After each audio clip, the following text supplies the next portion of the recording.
Thyroid ಇತ್ತೀಚಿನ ದಿನಗಳಲ್ಲಿ ನಾವು ಈ ಹೆಸರು ತುಂಬಾನೇ ಕೇಳ್ತಾ ಇದ್ದೀವಿ. ಆದರೆ ಈ ಥೈರಾಯ್ಡ್ ಸಮಸ್ಯೆ ಏಕೆ ಉಂಟಾಗುತ್ತೆ ಅಂತ ಯೋಚನೆನೇ ಮಾಡಲ್ಲ. 30 ವರ್ಷಗಳ ಮೊದಲು ಕೇವಲ ಬೆರಳೆಣಿಕೆಯಷ್ಟು ಜನ ಮಾತ್ರ ಥೈರಾಯ್ಡ್ ಸಮಸ್ಯೆಯನ್ನು ಹೊಂದಿದ್ರು. ಆದರೆ ಇವತ್ತು ನಮ್ಮ ದೇಶದಲ್ಲಿ 42 ಮಿಲಿಯನ್ ಜನ ಸಮಸ್ಯೆಯಿಂದ ಬಳಲ್ತಾ ಇದ್ದಾರೆ. ಅದು ವಿಶೇಷವಾಗಿ ಸ್ತ್ರೀಯರಲ್ಲಿ ಈ ಸಮಸ್ಯೆ ಹೆಚ್ಚು ಕಂಡುಬರುತ್ತೆ. ಇವತ್ತು ನಾವು ಹೇಗೆ ಬದುಕ್ತಾ ಇದ್ದೀವಂತಂದ್ರೆ, ನೇರವಾಗಿ ತಾಯಿ ಪ್ರಕೃತಿಯಿಂದ ಸಿಗುವ ಆಹಾರ ಬಿಟ್ಟು pizza, burger, ketchup, noodles, packed foods, biscuits ಮುಂತಾದವುಗಳು ಇಂಥ ಡೆಡ್ ಫುಡ್ ಅನ್ನು ನಾವೇನ್ ಮಾಡ್ತಾ ಇದ್ದೀವಿ, ಸೇವಿಸ್ತಾ ಇದ್ದೀವಿ. ಇದು ನಮ್ಮ ಜಠರಕ್ಕೆ ಹೋಗಿ ಅಲ್ಲಿಂದ ಕರುಳಿಗೆ ಹೋದಾಗ ಈ ವಿಷವಸ್ತು ಕರುಳಿನ ಗೋಡೆಗೆ ಅಂಟ್ಕೊಳ್ಳುತ್ತವೆ. ನಮ್ಮ ಕರುಳಿನಲ್ಲಿರ್ತಕ್ಕಂಥ ವಿಲ್ಲೈಗಳು ಈ ಟಾಕ್ಸಿಕ್ ವಸ್ತುಗಳನ್ನು ಹೀರ್ಕೊಂಡು ಇವುಗಳನ್ನ ರಕ್ತನಾಳಗಳಲ್ಲಿ ಕಳಿಸಲ್ಪಡುತ್ತವೆ. ಆಮೇಲೆ ಈ ಟಾಕ್ಸಿಕ್ ವೇಸ್ಟ್ ನಮ್ಮ ದೇಹದ ಎಲ್ಲಾ ಅಂಗಾಂಗಗಳಿಗೆ ರಕ್ತದಿಂದ ಸಾಗಿಸಲ್ಪಡುತ್ತವೆ. ಈ ವಿಷತ್ಯಾಜ್ಯ ನಮ್ಮ ಥೈರಾಯ್ಡ್ ಗ್ರಂಥಿ ತಲುಪಿದಾಗ ಅದನ್ನು ಸಮರ್ಪಕವಾಗಿ ಕಾರ್ಯನಿರ್ವಹಿಸಲು ಬಿಡುವುದಿಲ್ಲ. ಈ ಕಾರಣದಿಂದಾಗಿ ಥೈರಾಯ್ಡ್ ಏನಂತಂದ್ರೆ ಹಾರ್ಮೋನ್ ಕಡಿಮೆ ಆಗುತ್ತದೆ, ಅಂದ್ರೆ ಹೈಪೋಥೈರಾಯ್ಡಿಸಮ್ ಉಂಟಾಗುತ್ತದೆ ಅಥವಾ ಹೆಚ್ಚಾಗುತ್ತದೆ, ಅಂದ್ರೆ ಹೈಪರ್ ಥೈರಾಯ್ಡಿಸಮ್ ಉಂಟಾಗುತ್ತದೆ. ಹಾಗಾದ್ರೆ ಈ ಸಮಸ್ಯೆಗೆ ಮೂಲ ಕಾರಣ ನಮ್ಮ ಅನಾರೋಗ್ಯಕರ ಆಹಾರ ಶೈಲಿ, ಅಸಮರ್ಪಕ ಜೀವನ ಶೈಲಿ, ಮಾನಸಿಕ ಒತ್ತಡ ಮತ್ತು ವ್ಯಾಯಾಮ ಮಾಡದಿರುವುದು. ಇದೇ ವಿಚಿತ್ರ ಏನಂತಂದ್ರೆ, ಇಲ್ಲಿ ಈ ಸಮಸ್ಯೆ ಇರ್ತಕ್ಕಂಥ 60% ಜನರಿಗೆ ಈ ವಿಷಯ ತಿಳಿದಿರೋದೇ ಇಲ್ಲ. ಥೈರಾಯ್ಡ್ ಗ್ರಂಥಿ ಜೀವಕ್ರಿಯೆಗಳಿಗೆ ಅವಶ್ಯಕವಾದ ಮತ್ತು ಅತಿ ಮುಖ್ಯವಾಗಿರ್ತಕ್ಕಂಥ ಗ್ರಂಥಿ. ಇದು ಗಂಟಲಿನ ಭಾಗದಲ್ಲಿ ಒಂದು ಚಿಟ್ಟೆ ಆಕಾರದಲ್ಲಿ ಇರುತ್ತದೆ. ಇದೇನಂತಂದ್ರೆ ಪಿಟ್ಯೂಟರಿ ಗ್ರಂಥಿಯ ಅಧೀನದಲ್ಲಿ ಇದು ಕಾರ್ಯನಿರ್ವಹಿಸುತ್ತದೆ. ಪಿಟ್ಯೂಟರಿ ಗ್ರಂಥಿಯು ಇದು TSH ಅಂದ್ರೆ ಥೈರಾಯ್ಡ್ ಸ್ಟಿಮ್ಯುಲೇಟಿಂಗ್ ಹಾರ್ಮೋನ್ಗೆ ಸೂಚಿಸಿದಾಗ ಇಲ್ಲಿ T3 ಅಂದ್ರೆ ಟ್ರೈ ಅಯೋಡೋಥೈರೋನಿನ್ ಮತ್ತು T4 ಅಂದ್ರೆ ಥೈರಾಕ್ಸಿನ್ ಮತ್ತು ಕ್ಯಾಲ್ಸಿಟೋನಿನ್ ಅಂತಕ್ಕಂಥ ಹಾರ್ಮೋನ್ಗಳನ್ನು ಇದು ಥೈರಾಯ್ಡ್ ಗ್ರಂಥಿಯಿಂದ ಉತ್ಪತ್ತಿಯಾಗುತ್ತದೆ. ಇಲ್ಲಿ ಪಿಟ್ಯೂಟರಿ ಗ್ರಂಥಿಯು ಸೂಚಿಸಿದಾಗ ಈ ಕಾರ್ಯ ನಿರ್ವಹಿಸುತ್ತದೆ. ಒಂದ್ ವೇಳೆ ಈ ಹಾರ್ಮೋನ್ಗಳ ಉತ್ಪಾದನೆ ಕಡಿಮೆ ಆದರೆ ಹೈಪೋಥೈರಾಯ್ಡಿಸಮ್ ಉಂಟಾಗುತ್ತೆ. ಅದೇ ರೀತಿ ಒಂದ್ ವೇಳೆ ಈ T3, T4 ಹಾರ್ಮೋನ್ಗಳು ಹೆಚ್ಚಾದ್ರೆ ಹೈಪರ್ ಥೈರಾಯ್ಡಿಸಮ್ ಉಂಟಾಗುತ್ತೆ. ಹೈಪೋಥೈರಾಯ್ಡಿಸಮ್ ಏನಿದೆಲ್ಲ ಇದು ಅಂಡರ್ ಆಕ್ಟಿವ್ ಥೈರಾಯ್ಡ್ ನಿಂದ ಉಂಟಾಗ್ತಕ್ಕಂಥ ಒಂದು ಕಾಯಿಲೆ. ಸ್ವಯಂ ನಿರೋಧಕ ಕಾಯಿಲೆ ಆದ ಹಶಿಮೋಟೋಸ್ ಥೈರಾಯ್ಡಿಟಿಸ್ ನಿಂದ ಹೈಪೋಥೈರಾಯ್ಡಿಸಮ್ ಇಲ್ಲಿ ಉಂಟಾಗುತ್ತೆ. ಇದರ ಲಕ್ಷಣಗಳು ನಾವು ನೋಡ್ಬೇಕಂದ್ರೆ, ಹೈಪೋಥೈರಾಯ್ಡಿಸಮ್ ಉಂಟಾದಾಗ ಇದರಿಂದ ಆಗ್ತಕ್ಕಂಥ ಡಿಸ್ಫಂಕ್ಷನ್ಸ್ ಅಥವಾ ಅದರ ತೋರಿಸ್ತಕ್ಕಂಥ ಲಕ್ಷಣಗಳು ಯಾವಿಲ್ಲ ಅಂತಂದ್ರೆ, ಅದು ಕಾನ್ಸ್ಟಿಪೇಷನ್ ಆಗಿರ್ಬೋದು, ಮಲಬದ್ಧತೆ ಅಂತ ಹೇಳ್ತೀವಿ, ಅಥವಾ ತೂಕದಲ್ಲಿ ಹೆಚ್ಚಳ ಆಗ್ಬಹುದು, ಕೂದಲು ಒಣಗುವುದಾಗ ಆಗ್ಬಹುದು, ಒಣ ಕೂದಲು ಉಂಟಾಗ್ಬಹುದು, ಮುಖ ಊದಿಕೊಳ್ಳೋದಾಗ್ಬಹುದು, ಅಥವಾ ನಿಧಾನ ಗತಿಯಲ್ಲಿ ಹೃದಯ ಬಡಿತ ಉಂಟಾಗೋದಾಗ್ಲಿ, ಉಗುರು ನಾಜೂಕಾಗೋದು ಅಂದ್ರೆ ಇಲ್ಲಿ ಬೇಗ ಮುರಿದು ಹೋಗ್ತಕ್ಕಂಥದ್ದು ಆ ರೀತಿ ಉಂಟಾಗೋದು ಅಂತ ಹೇಳ್ಬೋದು. ಆಮೇಲೆ ಸ್ನಾಯು ಸೆಳೆತ ಉಂಟಾಗೋದು, ಹೆಚ್ಚು ಮುಟ್ಟಿನ ಅವಧಿಗಳು ಉಂಟಾಗೋದು. ಥೈರಾಯ್ಡ್ ಸಮಸ್ಯೆ ಇದ್ದಾಗ ಹೆಣ್ಮಕ್ಕಳಲ್ಲಿ ಹೆಚ್ಚು ಮುಟ್ಟಿನ ಅವಧಿಗಳು ಕಂಡುಬರುತ್ತವೆ. ಆಮೇಲೆ ಮೆಮೊರಿ ಲಾಸ್ ಅಥವಾ ಪುವರ್ ಕಾನ್ಸಂಟ್ರೇಷನ್ ಉಂಟಾಗೋದು, ಅದಕ್ಕೆ ಬ್ರೈನ್ ಫಾಗ್ ಅಂತ ಹೇಳ್ತೀವಿ ನಾವಿಲ್ಲಿ. ಲಾಸ್ ಆಫ್ ಐಬ್ರೋಸ್ ಅಂದ್ರೆ ನಮ್ಮ ಹುಬ್ಬಿನ ಕೂದಲು ಕಡಿಮೆ ಆಗೋದು ಅಥವಾ ಉದುರೋದು, ಆಯಾಸ ಉಂಟಾಗೋದು, ಖಿನ್ನತೆಗೊಳಗಾಗೋದು, ಒಣಚರ್ಮ ಉಂಟಾಗೋದು, ಶೀತ ತಡೆದುಕೊಳ್ಳಲು ಕಷ್ಟ ಆಗೋದು, ಸಂಧಿವಾತ ಉಂಟಾಗೋದು ಮತ್ತು ನಿದ್ರಾ ಸಮಸ್ಯೆ ಉಂಟಾಗೋದು. ಈ ಹೆಚ್ಚು ಕ್ರಿಯಾಶೀಲವಾಗಿರ್ತಕ್ಕಂಥ ಥೈರಾಯ್ಡ್ ನಿಂದ ಅಂದ್ರೆ ಓವರ್ ಆಕ್ಟಿವ್ ಥೈರಾಯ್ಡ್ ನಿಂದ ಇಲ್ಲಿ ಹೈಪರ್ ಥೈರಾಯ್ಡಿಸಮ್ ಉಂಟಾಗುತ್ತೆ. ಆಮೇಲೆ ಇಲ್ಲಿ ಸ್ವಯಂ ನಿರೋಧಕ ಕಾಯಿಲೆ, ಅಟೋ ಇಮ್ಯೂನ್ ಡಿಸೀಸ್ ಅಂತ ಹೇಳ್ತೀವಿ ನಾವಿಲ್ಲಿ, ಗ್ರೇವ್ಸ್ ಡಿಸೀಸ್, ಅದರಿಂದ ಏನಾಗುತ್ತೆ, ಇಲ್ಲಿ ಹೈಪರ್ ಥೈರಾಯ್ಡಿಸಮ್ ಉಂಟಾಗುತ್ತೆ. ಇನ್ನು ಇದರ ಲಕ್ಷಣಗಳು ಏನು? ಹೈಪರ್ ಥೈರಾಯ್ಡಿಸಮ್ ಉಂಟಾದಾಗ ನಮ್ಮ ದೇಹದಲ್ಲಿ ಯಾವ ರೀತಿ ಲಕ್ಷಣಗಳು ಕಂಡು ಬರುತ್ತವೆ ಅಂತಂದ್ರೆ, ಗ್ಯಾಸ್ ಸಮಸ್ಯೆ ಆಗೋದಾಗ್ಲಿ, ತೂಕ ಕಡಿಮೆ ಆಗೋದಾಗ್ಲಿ, ಕೂದಲು ಉದುರೋದಾಗ್ಲಿ, ಕಣ್ಣುಗಳು ಉಬ್ಬೋದಾಗ್ಲಿ, ಬೆವರುವುದು, ಹೃದಯ ಬಡಿತ ವೇಗದಲ್ಲಿ ಹೆಚ್ಚಳವಾಗುವುದು, ಉಗುರು ಮೃದುವಾಗುವುದು, ಆಮೇಲೆ ನಿದ್ರಾ ಸಮಸ್ಯೆಗಳು ಉಂಟಾಗೋದು, ಆಮೇಲೆ ಹೆಚ್ಚು ಉಷ್ಣ ಸಹಿಸಿಕೊಳ್ಳಲು ಕಷ್ಟವಾಗೋದು, ಬಂಜೆತನ ಉಂಟಾಗೋದು, ಆಮೇಲೆ ಕಿರಿಕಿರಿ ಅನ್ಸೋದು, ಸ್ವಲ್ಪ ಏನಾದ್ರೂ ಯಾರಾದ್ರೂ ಸ್ವಲ್ಪ ಮಾತಾಡಿದ್ರೆ ಸಾಕು ಸಹಿಸ್ಕೊಳ್ಳೋಕೆ ಸಾಧ್ಯ ಆಗೋದಿಲ್ಲ. ಆಮೇಲೆ ಸ್ನಾಯು ದೌರ್ಬಲ್ಯ ಉಂಟಾಗಬಹುದು, ಹೆದರಿಕೆ ಉಂಟಾಗೋದಾಗ್ಲಿ, ಮತ್ತು ಕಡಿಮೆ ಮುಟ್ಟಿನ ಅವಧಿಗಳು, ಇದು ಕೂಡ ಏನಂತಂದ್ರೆ ಹೈಪರ್ ಥೈರಾಯ್ಡಿಸಂನ ಲಕ್ಷಣಗಳು. ಆಮೇಲೆ ಮತ್ತೊಂದು ವಿಶೇಷತೆ ಏನಂತಂದ್ರೆ, ಒಂದ್ ವೇಳೆ ಗಂಡಸರಲ್ಲಿ ಹೈಪರ್ ಥೈರಾಯ್ಡಿಸಂ ಉಂಟಾದ್ರೆ ಅವರಲ್ಲಿ ಬ್ರೆಸ್ಟ್ ಡೆವಲಪ್ಮೆಂಟ್ ಅಂದ್ರೆ ಎದೆ ಬೆಳವಣಿಗೆ ನಮಗೆ ಇಲ್ಲಿ ಕಂಡು ಬರುತ್ತೆ. ಥೈರಾಯ್ಡ್ ಸಮಸ್ಯೆ ಏನು ಅಂದ್ರೆ ಹೈಪರ್ ಥೈರಾಯ್ಡಿಸಮ್ ಆಗಿರ್ಬೋದು ಅಥವಾ ಥೈರಾಯ್ಡಿಸಮ್ ಆಗಿರ್ಬೋದು.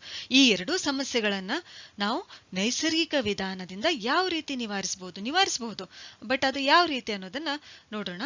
ಮೊದಲನೇದಾಗಿ ನಮ್ಮ ಆಹಾರ ಕ್ರಮ ಯಾವ ರೀತಿ ಆಗಿರಬೇಕು. ಪ್ರತಿದಿನ ಬೆಳಗ್ಗೆ ಖಾಲಿ ಹೊಟ್ಟೆಯಲ್ಲಿ 1 ಲೋಟ ನಾವು ಬೂದುಗುಂಬಳ ರಸ ಅಥವಾ ಆಶ್ಗಾರ್ಡ್ ಜ್ಯೂಸ್ ಅಂತ ಹೇಳ್ತೀವಿ, ಅದನ್ನ ಸೇವಿಸಬೇಕು. ಅಥವಾ ಸೋರೆಕಾಯಿ ರಸವನ್ನ ನಾವು 1 ಗ್ಲಾಸ್ ಸೇವಿಸಬೇಕು, ಇಲ್ಲ ಸೌತೆಕಾಯಿ ರಸ ಸೇವಿಸಬೇಕು, ಇಲ್ಲ ಎಳ್ನೀರನ್ನ ಸೇವಿಸಬೇಕು. ಇವು 4ರಲ್ಲಿ ಯಾವುದಾದ್ರೂ ಒಂದು ಜ್ಯೂಸ್ ನಾವು ಬೆಳಗ್ಗೆ ಎದ್ದ ತಕ್ಷಣ ನಾವು ಸೇವಿಸ್ತಕ್ಕಂಥ ಆ ರೂಢಿಯನ್ನ ನಾವು ಮಾಡ್ಕೊಳ್ಬೇಕು.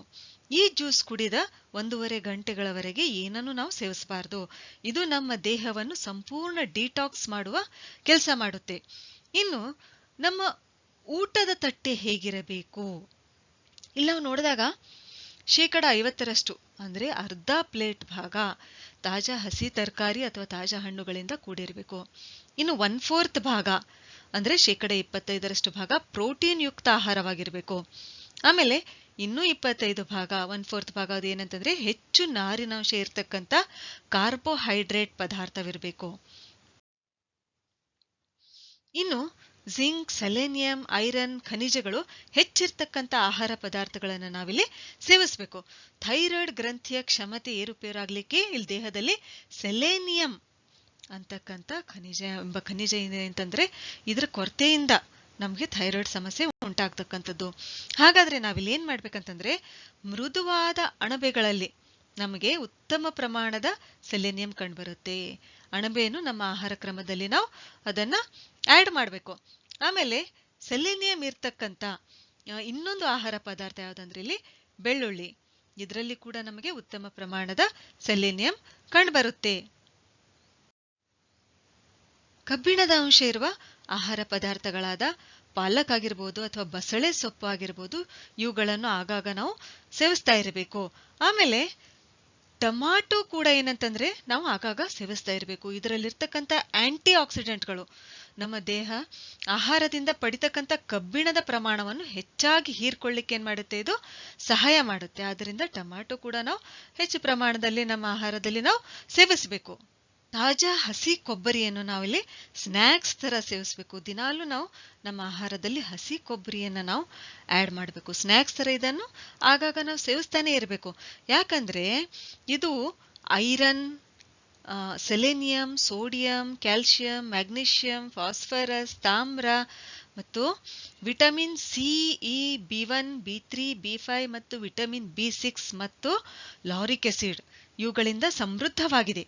ಇವು ಏನಂತಂದ್ರೆ ಥೈರಾಯ್ಡ್ ಸಮಸ್ಯೆ ನಿವಾರಣೆಗೆ ತುಂಬಾನೇ ಸಹಕಾರಿಯಾಗಿರ್ತಕ್ಕಂಥ ಖನಿಜಗಳು ಮತ್ತು ವಿಟಮಿನ್ಗಳು ಅಂತ ಹೇಳ್ಬೋದು. ಇಲ್ಲಿ ವಿಟಮಿನ್ B12 ಇರ್ತಕ್ಕಂಥ ಆಹಾರ ಪದಾರ್ಥಗಳಾದ ಬಟಾಣಿ, ಎಳ್ಳು ಮತ್ತು ಹಾಲು, ಅಶ್ವಗಂಧ ಇವುಗಳನ್ನು ನಾವು ನಿಯಮಿತವಾಗಿ ಬಳಸಬೇಕು. ಗ್ಲೂಟೆನ್ ರಹಿತ ಆಹಾರವನ್ನು ನಾವು ಸೇವಿಸಬೇಕು. ಗ್ಲೂಟೆನ್ ಅಧಿಕವಾಗಿರ್ತಕ್ಕಂಥ ಆಹಾರ ಸೇವನೆಯಿಂದ ಥೈರಾಯ್ಡ್ ಹಾರ್ಮೋನ್ ಉತ್ಪತ್ತಿಯಲ್ಲಿ ಏನಾಗುತ್ತೆ, ವ್ಯತ್ಯಾಸ ಉಂಟಾಗುತ್ತೆ. ಅದಕ್ಕೆ ನಾವೇನ್ ಮಾಡಬೇಕು, ಗ್ಲೂಟೆನ್ ಅಂಶ ಇರ್ತಕ್ಕಂಥ ಬ್ರೆಡ್ ಆಗಿರ್ಬೋದು, ಪಾಸ್ತಾ, ಕುಕೀಸ್, ಪಿಜ್ಜಾ, ಪೇಸ್ಟ್ರಿ ಇವುಗಳನ್ನು ನಾವು ಯಾವುದೇ ಕಾರಣಕ್ಕೂ ಸೇವಿಸಬಾರ್ದು. ಆಮೇಲೆ ಮೈದಾ, ಸಕ್ಕರೆ, ಉಪ್ಪು, ಸ್ನ್ಯಾಕ್ಸ್ ಆಗಿರ್ಬೋದು ಅಥವಾ ರಿಫೈನ್ಡ್ ಪದಾರ್ಥಗಳಾಗಿರ್ಬೋದು, ಸಾಸ್, ಸೋಯಾ ಉತ್ಪನ್ನಗಳು ಅಥವಾ ರೆಫ್ರಿಜಿರೇಟೆಡ್ ಆಹಾರ ಪದಾರ್ಥಗಳಾಗಿರ್ಬೋದು ಅಥವಾ ತಂಪು ನೀರು, ತಂಪು ಪಾನೀಯಗಳು, ಟೀ, ಕಾಫಿ ಇವುಗಳನ್ನೆಲ್ಲ ನಾವು ಏನ್ ಮಾಡಬೇಕು, ತ್ಯಜಿಸಬೇಕು. ಇವು ಯಾವ ನಮ್ಮ ಆರೋಗ್ಯಕ್ಕೆ ಒಳ್ಳೆಯದನ್ನು ಉಂಟು ಮಾಡತಕ್ಕಂಥ ಆಹಾರ ಪದಾರ್ಥಗಳಲ್ಲ. ಇವೆಲ್ಲ ತ್ಯಜಿಸ್ತಕ್ಕಂಥ ಆಹಾರ ಪದಾರ್ಥಗಳು. ಇನ್ನು ನಾವಿಲ್ಲಿ ಉಪ್ಪಿನ ಬದಲಾಗಿ ನಾವಿಲ್ಲಿ ರಾಕ್ ಸಾಲ್ಟ್ ಅನ್ನ ನಾವಿಲ್ಲಿ ಬಳಸಬಹುದು, ಅಥವಾ ಸೈಂಧವ ಲವಣ ಅಂತ ಹೇಳ್ತೀವಲ್ಲ ಅದನ್ನು ನಾವಿಲ್ಲಿ ಬಳಸಬಹುದು.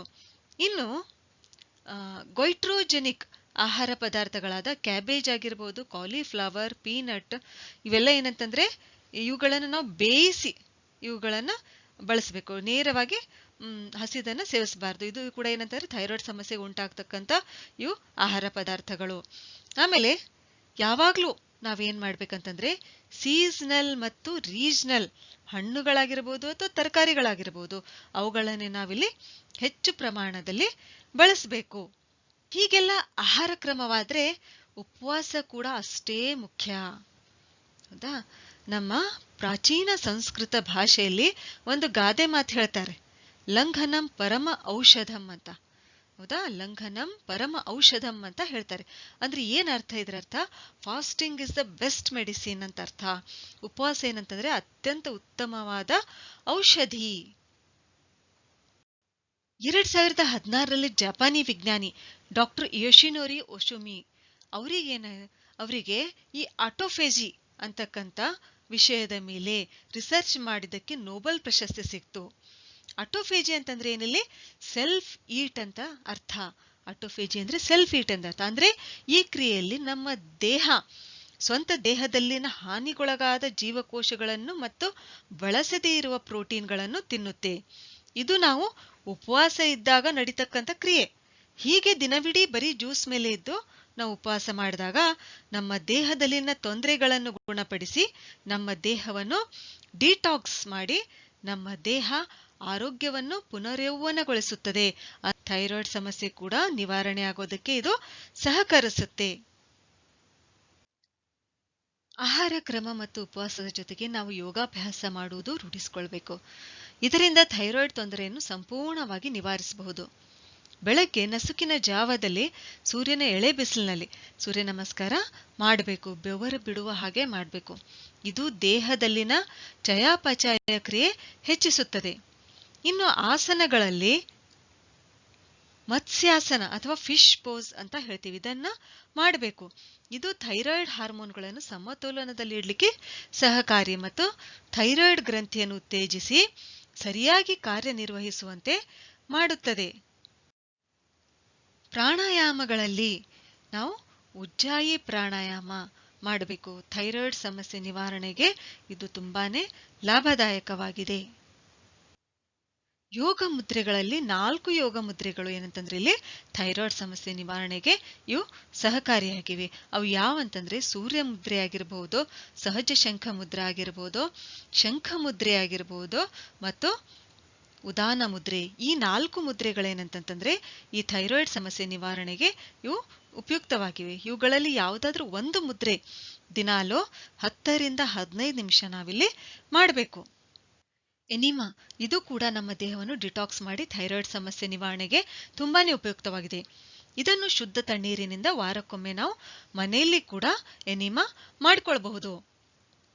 ಗಂಟಲು ಮಸಾಜ್ ಮಾಡ್ಕೊಳ್ಬೇಕು.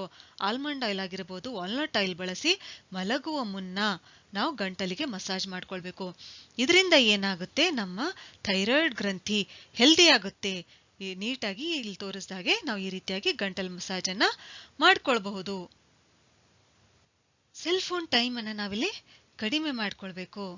ಇನ್ನು ಕೊನೆಯದಾಗಿ ಮಾನಸಿಕ ಒತ್ತಡ ಕಡಿಮೆ ಮಾಡ್ಕೊಳ್ಬೇಕು. ಅಂದ್ರೆ ಮನಸ್ಸಿಗೆ ಖುಷಿ ನೀಡ್ತಕ್ಕಂಥ ಕಾರ್ಯಗಳು ಅಂದ್ರೆ ಗಾರ್ಡನಿಂಗ್ ಮಾಡೋದಾಗ್ಲಿ, ನಾವು ಧ್ಯಾನ ಮಾಡುವುದಾಗ್ಲಿ, ಅವುಗಳನ್ನ ಏನ್ ಮಾಡ್ಬೇಕು ನಾವಿಲ್ಲಿ ಸಂಗೀತ ಹಾಡುವುದಾಗ್ಲಿ ಅಥವಾ ಕೇಳುವುದಾಗ್ಲಿ ಅವುಗಳನ್ನ ನಾವು ಮಾಡಬೇಕು. ಈ ರೂಟೀನ್ ನಾವು ಫಾಲೋ ಮಾಡಿದ್ರೆ ಥೈರಾಯ್ಡ್ ಸಮಸ್ಯೆ ಏನು ಯಾವ ಸಮಸ್ಯೆನೂ ನಮ್ಮ ಹತ್ರ ಬರಲ್ಲ. ಥೈರಾಯ್ಡ್ ಸಮಸ್ಯೆ ಇದ್ರೂ ಕೂಡ 2 ರಿಂದ 3 ತಿಂಗಳಲ್ಲಿ ಅದು ಗುಣಮುಖವಾಗುತ್ತೆ. ಧನ್ಯವಾದಗಳು.